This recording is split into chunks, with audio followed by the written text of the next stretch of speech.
What's good, Mozillas? In front of me is Spool's Stage 3 dual fuel pump for the VR30 Q50 and Q60. There's going to be two major reasons why you want to purchase this pump.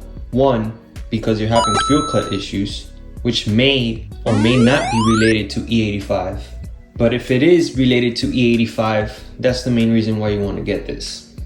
I know a lot of people have fuel cut issues, and I've actually solved some people's fuel cut related problems without having to upgrade to the dual pump. But that's for another video. Now, the second reason why you want to purchase this pump is to run less fuel. You know, less fuel means less weight. Less weight means more fast.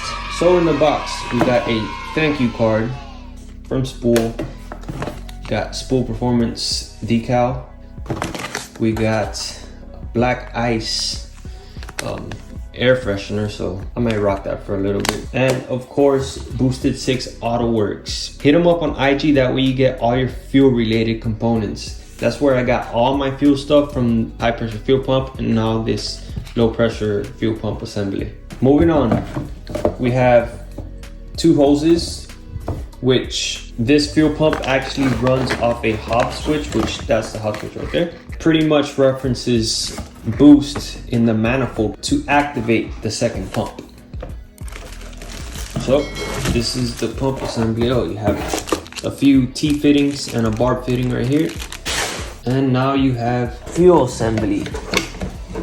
So the main pump in this assembly is the Walbro 450 that we're all familiar with, and the one on the outside, which is a second pump activated by the hop switch, is the Works 300. The main reason why I got this pump was to run less fuel and to run more E. Overall, the build quality looks good. I mean, it's the OEM basket. It really made this nice bracket to hold the second pump.